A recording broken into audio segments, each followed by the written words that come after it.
Welcome to SK education online learning platform. My name is Sachin Kumar. आजच्या सेशनमध्ये आपण हे जाणून घेणार आहोत की कोणते 10 महत्त्वपूर्ण टॉपिक्स आपल्याला येणाऱ्या कंबाईंड मुख्य परीक्षा इंग्रजीसाठी करायचे आहेत.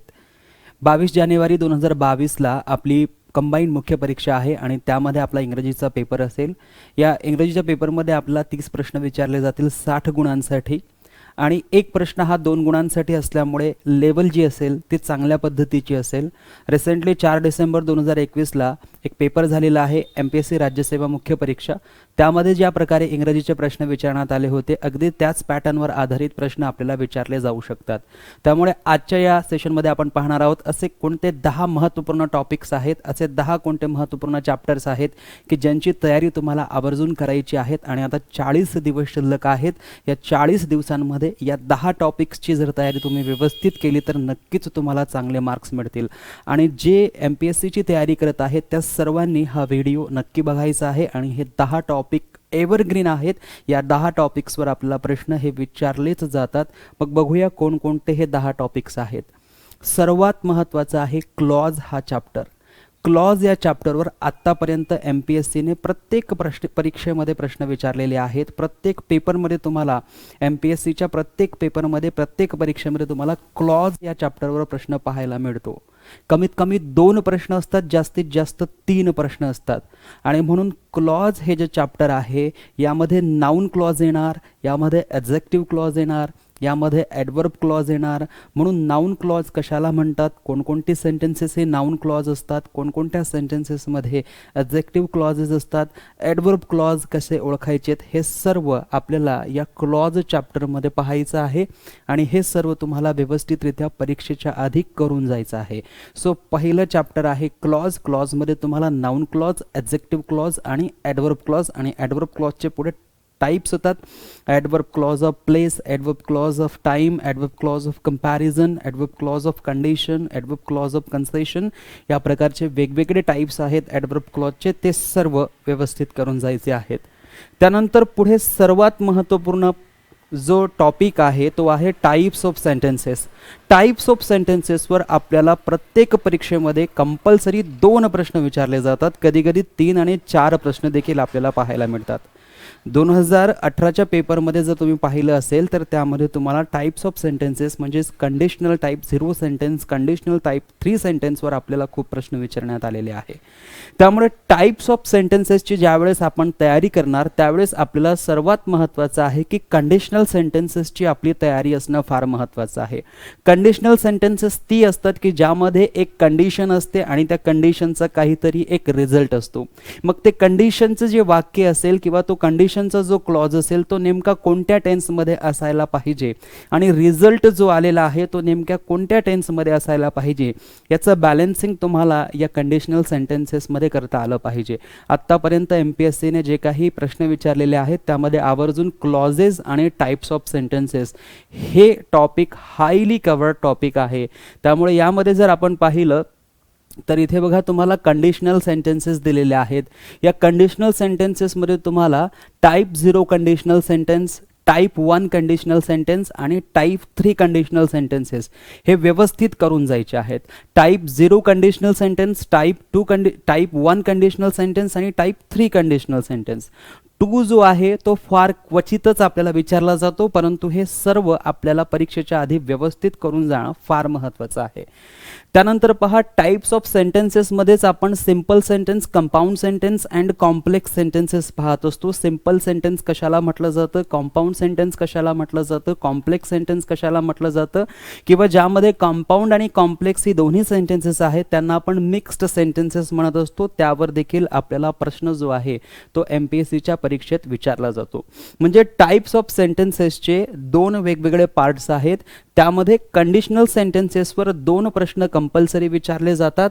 तर simple sentence, compound sentence, complex sentence आणि मिक्स्ड सेंटेन्सेस जे आहेत यावर आपल्याला कंपल्सरी 1 प्रश्न विचारला जातो. आणि याच्यात थोडंसं आणखी पुढे जर आपण गेलो तर इंटरगेटिव्ह सेंटेन्सेस आणि एक्सक्लामेटरी सेंटेन्सेस हे दोन्ही सेंटेन्सेस एकदा व्यवस्थित आपल्याला करून जायचं आहे.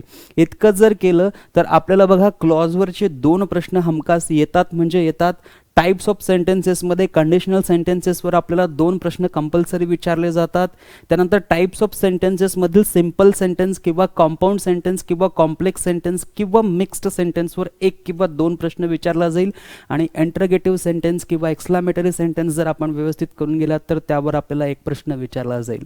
सो हे हायली कवर्ड टॉपिक आहेत किंवा यांना आपण म्हणू शकतो हे हायली रेकमेंडेड टॉपिक्स आहेत की यांचा स्टडी तुम्हाला परीक्षेच्या आधी या 40 दिवसामध्ये व्यवस्थितरित्या करून जायचं आहे.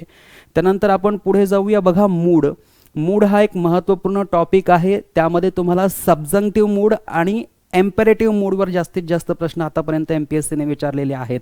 आणि हाच पॅटर्न जर कंटिन्यू झाला तर तुम्हाला मूडवर प्रश्न विचारला जाईल. आणि मूड कोणकोणते करून जायचे आहेत? सबजंक्टिव्ह मूडची तयारी आधी करायची. त्यानंतर एम्पेरेटिव्ह मूड इतका सोपा आहे की तो सहज सर्वांना समजतो. इंडिकेटिव्ह मूडही त्यामधीलच एक सहज आणि सोपा सर्वांना समजणारा असा इंडिकेटिव्ह मूड आहे.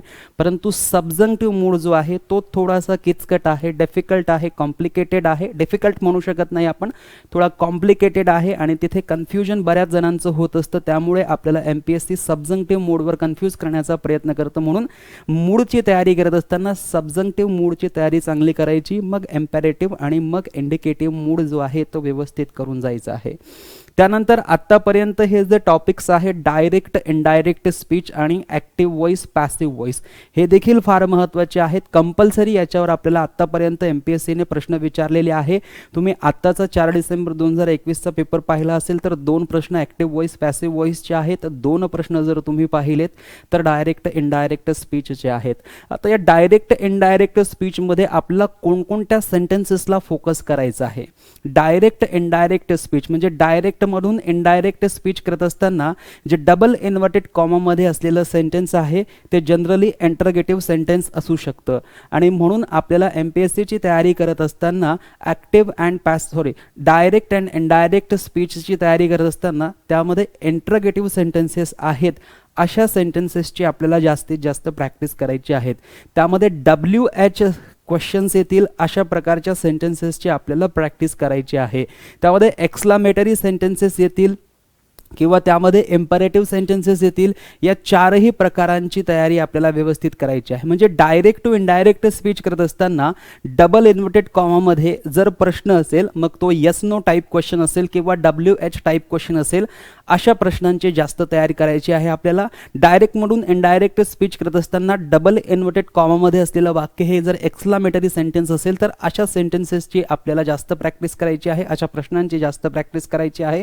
आणि डायरेक्ट टू इनडायरेक्ट स्पीच करत असताना जर डबल इन्व्हर्टेड कॉमामध्ये आपल्याला एखादी ऑर्डर दिलेली असेल, सजेशन दिलेलं असेल, ॲडवाईस दिलेली असेल किंवा ज्याला आपण म्हणू शकतो इम्पेरेटिव्ह सेंटेन्स जर दिलं असेल तर त्याचा कशा पद्धतीने आपण डायरेक्ट स्पीच करत असतो याचा चांगला सराव जो आहे तो आपल्या सर्वांना व्यवस्थितरित्या करून जायचा आहे. त्यानंतर जर आपण पुढे गेलो तर आपल्याला या ठिकाणी बघा प्रेपोजिशन हे चॅप्टर दिसते. कंपल्सरी 1 प्रश्न आपल्याला प्रेपोजिशनवर विचारलेला असतो. परंतु फिक्स्ड प्रेपोजिशन आणि फ्रेझल वर्ब यामध्ये आपल्याला बऱ्याचदा कन्फ्यूज केलं जातं. सो फिक्स्ड प्रेपोजिशन हा टॉपिक असा आहे की व्यवस्थितरित्या करून जायचा आहे. आपल्या लाईव्ह सेशनमध्ये मी 18 पार्ट्स घेतलेले आहेत. जवळपास 45 ते 50 मिनिटांचा एक पार्ट आहे आणि असे 18 पार्ट्स आपण घेतलेले आहेत की ज्यामध्ये फिक्स्ड प्रेपोजिशन आणि फ्रेझल वर्ब्स मी तुम्हाला सांगितलेले आहेत. तर ते एकदा सर्वांनी व्यवस्थित करून जायचं आहे. त्यानंतर टेन्समध्ये सर्वच टेन्स तुम्हाला करायचे आहेत.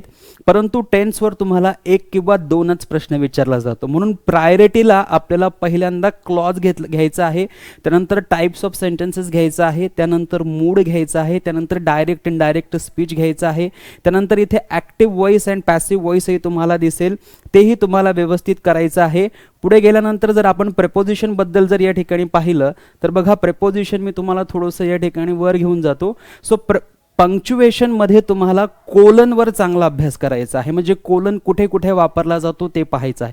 त्यानंतर सेमीकोलन आणि कोलनमध्ये काय फरक आहे आणि सेमीकोलन किंवा कोलनने कोणकोणती वाक्य सेपरेट केली जातात ते आपल्याला व्यवस्थित लक्षात ठेवायचं आहे. त्यानंतर कॉमा हा खूप महत्त्वपूर्ण रोल प्ले करतो आपल्या इंग्लिशच्या प्रत्येक सेंटेन्समध्ये. त्यामुळे प्रत्येक सेंटेन्स जे आत्तापर्यंत आपल्याला पंक्च्युएशन म्हणून प्रश्न विचारण्यात आलेला आहे त्यामध्ये आपल्याला कॉमा हा कुठे ना कुठे मिसिंग दिसत असतो.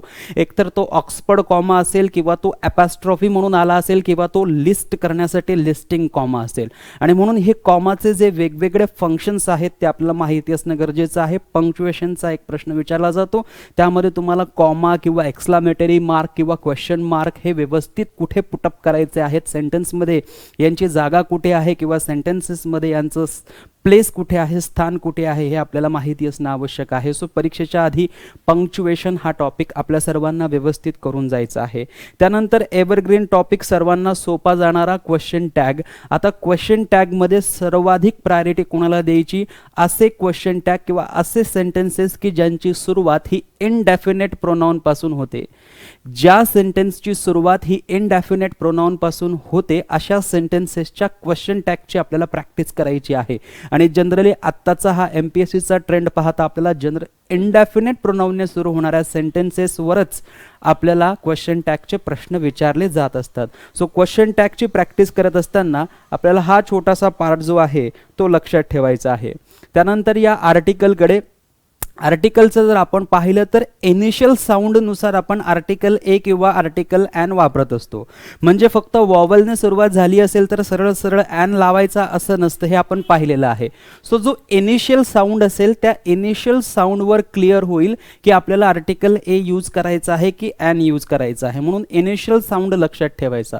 त्यानंतर ॲब्रिव्हिएशन म्हणजे जे काही शॉर्टकट असतात, ज्यांना आपण शॉर्ट फॉर्म्स म्हणतो किंवा शॉर्टकट म्हणतो किंवा ॲब्रिव्हिएशन म्हणतो, जे संक्षिप्त रूप असतं, त्याच्या आधी केव्हा केव्हा आपल्याला कोणकोणतं आर्टिकल यूज करायचं आहे याची माहिती असणं आवश्यक आहे. आणि आर्टिकल द जर आपण करत असणार तर तो ग्रुपसाठी यूज होणारा जो आर्टिकल द आहे तो आपल्याला व्यवस्थित करून जायचा आहे. याच पॅटर्नवर आपल्याला प्रश्न हे जे आहेत MPSC द्वारा विचारली जात असतात. त्यानंतर आणखी जर आपण बघण्याचा प्रयत्न केला तर ॲक्टिव्ह व्हॉइस आणि पॅसिव्ह व्हॉइस जर आपण पाहिलं तर ॲक्टिव्ह व्हॉइस आणि पॅसिव्ह व्हॉइसमध्ये जे नेगेटिव्ह सेंटेन्सेस असतात त्या नेगेटिव्ह सेंटेन्सेसवर आपल्याला पॅसिव्ह व्हॉइस बनवायचा असतो, किंवा जे इंटरोगेटिव्ह सेंटेन्सेस असतील म्हणजे जे क्वेश्चन असतील, एकतर WH क्वेश्चन असतील किंवा interrogative yes no type question असतील, त्यांचं देखील आपल्याला ॲक्टिव्ह पॅसिव्ह व्हॉइस करावं लागतं. आणि WH टाईप तर मी तुम्हाला इंटरोगेटिव्हमध्येच आता सांगितलेलं आहे. तर हे आहेत सर्वात महत्त्वाचे टॉपिक्स की जे आत्तापर्यंत आपण पाहिलेले आहेत की या टॉपिक्सचा जर व्यवस्थितरित्या अभ्यास आपण केला तर नक्कीच आपल्याला येणाऱ्या काही दिवसामध्ये जी काही आपली PSI मुख्य परीक्षा होणार आहे किंवा STI मुख्य परीक्षा होणार आहे किंवा ASOची मुख्य म्हणजे ज्याला आपण कंबाईंड मुख्य परीक्षा म्हणत असतो, तिला आता फक्त 40 दिवस शिल्लक आहेत. आणि या 40 दिवसामध्ये तुम्ही जर हे 10 टॉपिक्स व्यवस्थित करून गेलेत किंवा हे 10 चॅप्टर्स व्यवस्थित करून गेलेत तर नक्कीच आपल्याला चांगला फायदा होईल. सो प्रश्नांचा सराव करत असताना नेहमी या पॅटर्नकडे लक्ष द्या. आणि हे जे मी तयार केलेली आहे ब्ल्यू प्रिंट, या ब्ल्यू प्रिंटची मी तुम्हाला इमेज खाली डिस्क्रिप्शन बॉक्समध्ये देत आहे. तुम्ही ते इमेज सेव्ह करून तुमच्या अभ्यासासाठी कोणकोणते पॉईंट्स महत्त्वाचे आहेत ते तुम्ही या 40 दिवसामध्ये तुमच्या समोर ठेवू शकतात आणि त्यांचा अभ्यास तुम्ही करू शकतात. तर आजच्या सेशनमध्ये फक्त इतकंच. भेटूया पुढच्या एका नवीन भागामध्ये नवीन माहितीसह. आजच्या सेशनमध्ये इतकंच. धन्यवाद. Thank you so much. Take care. Bye bye. जय हिंद. जय भारत.